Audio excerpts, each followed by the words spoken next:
would like to thank the organizers for organizing this fantastic conference, AI and Digital Humanities, especially our dear Rachel, our editor-in-chief, and Hirohito for putting these things together. My name is Ephrem, and I'm a researcher at the Austrian Academy of Sciences in Vienna. And I'm particularly delighted to be delivering this keynote, as I have had the pleasure of contributing to the Digital Orientalist for 5 years now. What I have always admired about the Digital Orientalist is its consistent effort to reach a very wide public.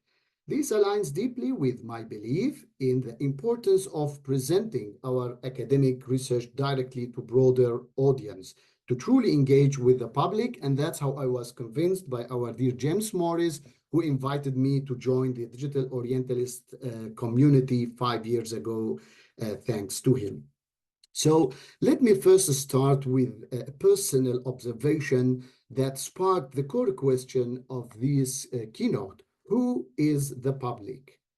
Just think about your daily commute. You take that bus or a tram, there is a driver, and if you look around you, there are countless people of different generations checking their cell phones, at least most of them. Or, as is often my case, commuting between Graz and Vienna, you take a train and suddenly a much larger image of the public surrounds you. Students, workers, academics, those reading the daily newspapers, tourists, families. The public is simply everywhere. You just need to look carefully around you. In fact, most, if not all of us, in our academic projects, our projects are funded by public funds. This means we as researchers have a profound responsibility. The minimum gratitude, in fact, we can offer to our public is to think at least about them. I know this might sound like too much preaching, but the very theme of this lecture started precisely with this foundational question: who is the public in our digital age? I want to discuss this with you today, and I certainly don't claim to have a definitive answer, but my hope is to open a window for thinking about it. While working on our digital projects, maybe we should constantly remind ourselves, where is the public of our present and our coming future who will receive our data? The advent of the hand text recognition, or the HTR technology, promises nothing short of extraordinary access to the vast and often challenging textual heritage preserved in manuscripts. For fields like Oriental studies that we share here in the Digital Orientalist community, where so much knowledge remains locked in handwritten forms, HTR is a game changer, as we heard also today in the previous presentations. Yet, as we stand at this fascinating intersection of AI and the humanities, a critical tension emerges. How do we ensure this powerful technology truly serves these diverse, everywhere present publicly? And this brings us to another pressing question, one that some of you might even be thinking right now, perhaps echoing a comment I recently received on social media. Your HTR model is on Transcribos, a paid platform. What does it have to do with democratization? These are not trivial points, in fact. They point to fundamental tensions in our digital scholarly landscape. So I invite you all now to join me into this journey of addressing these crucial questions. Let us turn our attention to what the public truly means in a digital age, and why this question is so important to our work in digital humanities. In our digital dreams, in fact, the public for knowledge is often envisioned as everyone and everywhere. The internet, after all, was conceived as a global network built on ideals of universal access, open information, and interconnectedness. Theoretically, powerful digital tools like HTR should inherently democratize knowledge by beating traditional barriers. physical access to unique manuscripts, and geographical distance from research centers. Indeed, in a digital world, the public is fundamentally redefined. It's no longer about physical presence. It encompasses a diverse group of individuals who engage with digital technologies, platforms, and information, participating in online spaces and interactions. This includes not just our fellow academic scholars, but also independent researchers, student educators, cultural heritage practitioners, civil societies, organizations, and even general audience simply interested in our shared human heritage. The Digital Republic then facilitates the creation of a vast public sphere where individuals or digital citizens can connect, discuss, and express opinions across geographical boundaries, forming diverse digital publics around shared interests and identities. This expansion of who constitutes the public is one of the exciting promises of the digital age. However, the reality, as my earlier anecdote suggests, is often more complex and less universally inclusive. Are these digital ideals always met? Does our practice truly align with our rhetoric? Often there are barriers that limit HDR. These barriers are of multi-layered. The first one are the technical barriers. Access to HTR is not simply a matter of having a computer.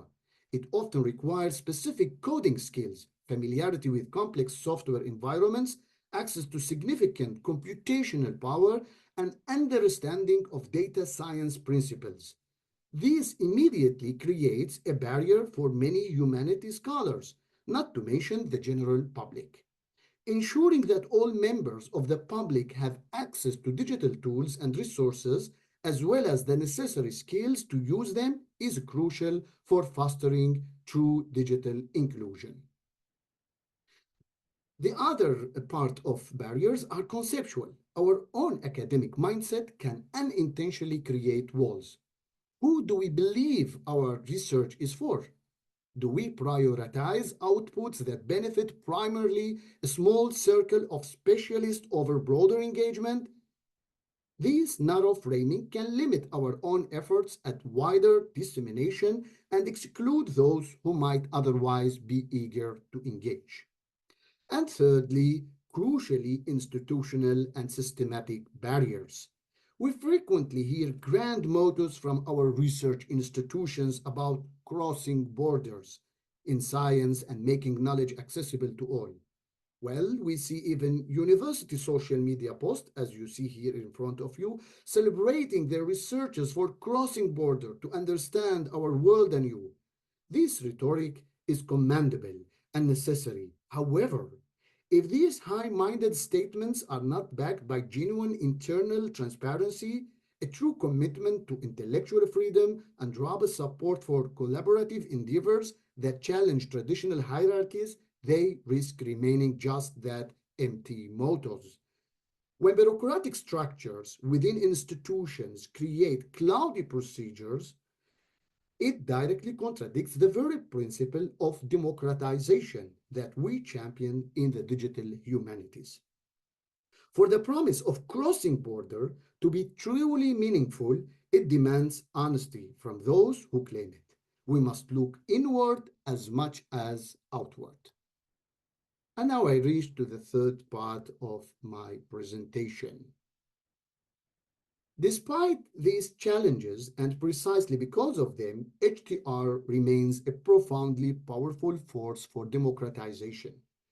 My work at the Austrian Academy in Vienna, particularly the development of public Syriac HTR, which we developed in our previous HTR winter school at the IMAFO, at the Institute of Medieval Studies in the Austrian Academy, aims to embody this principle by directly tackling some of these barriers.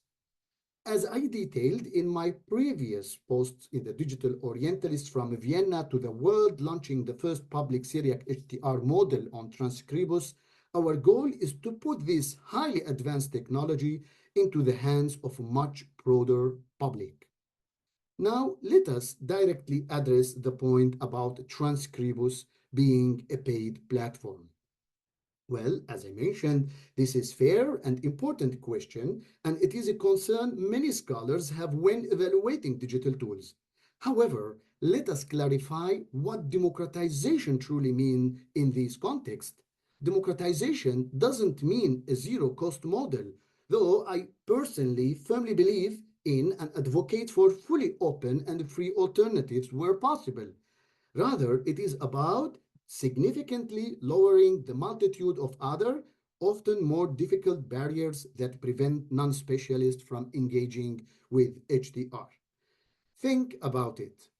Building a high-performing HTR model from scratch requires specialized computing power, deep expertise in machine learning, and vast amounts of meticulously annotated training data, a process that can take years and hundreds of thousands of euros in computational resources. My work has focused on doing that heavy lifting and making the results accessible.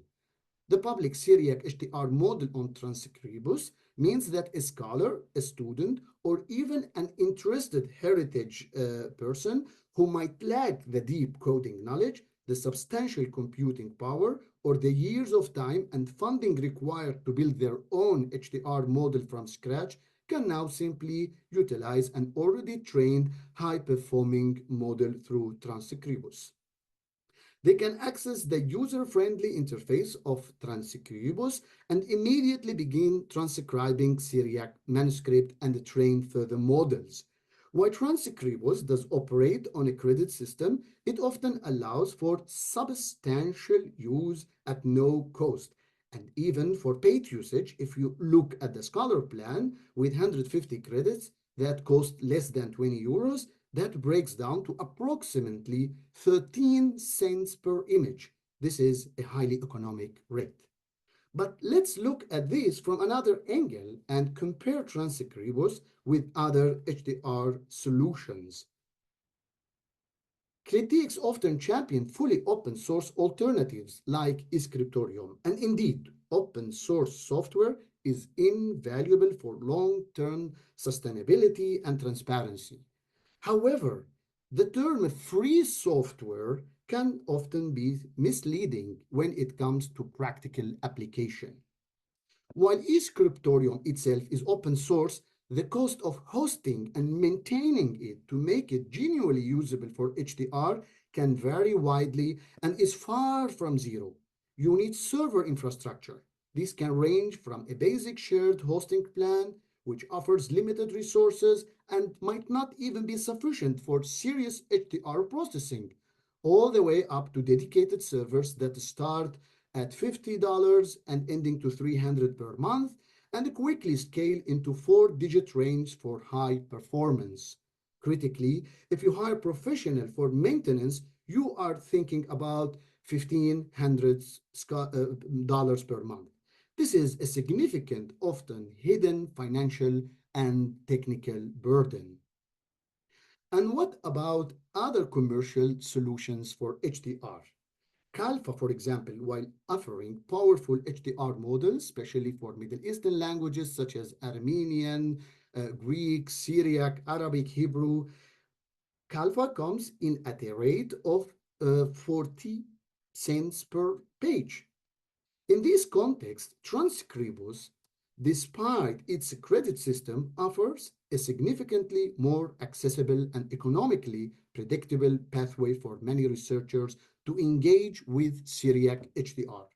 It removes the burden of server management software configuration and system maintenance, allowing scholars to focus on the content, which is where their expertise truly lies. Furthermore, even compared to other paid solutions like Kalfa and Scriptorium, Transcribus can be significantly more economical, especially for smaller projects or researchers working with limited funding. This is a pragmatic, immediate step towards empowerment for a far wider range of researchers. And what is the tangible impact of democratization?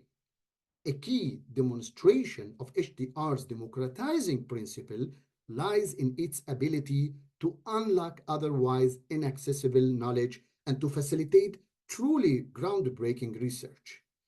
I want now to illustrate this with a practical example from my project. Imagine a world where priceless fragments of ancient text are scattered across various libraries and private collections worldwide, often unidentified, misidentified, or simply too numerous to process manually. For centuries, piecing these textual puzzles together has been painstaking, almost impossible task relying on monumental human effort, vast specialized knowledge, and often unexpected discovery. Thanks to the development of digital Syriac corpora, vast collection of digitized and importantly machine-readable Syriac text built through OCR or HTR for manuscripts and other artificial intelligence technologies, we have achieved now extraordinary breakthroughs in this area. This corpora allows us to perform rapid, large-scale textual comparisons that were previously unimaginable. I can show you how these digital resources directly utilizing the output of HTR models have been instrumental in the identification of previously unknown fragments. For instance, in our project at the Austrian Academy, we have used these digital tools to match many different pieces of Syriac written heritage culture distributed across various libraries and institutions, allowing us to reconstruct text and gain new insights into their transmission history.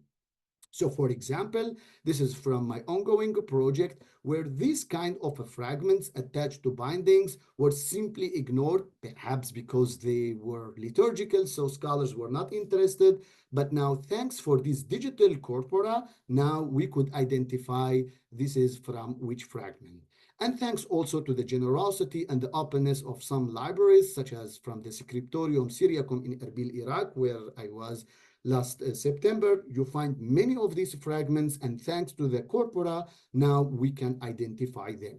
Also, this is from the Beinecke Manuscript Library at Yale University, where I was visiting in the past years, and sometimes you end up with this reality of fragments hidden in boxes. So again, thanks to the corpora, we could identify their content, such as these fragments from Yale, again, the formerly Hartford Seminary collection, and then they could be identified in my project.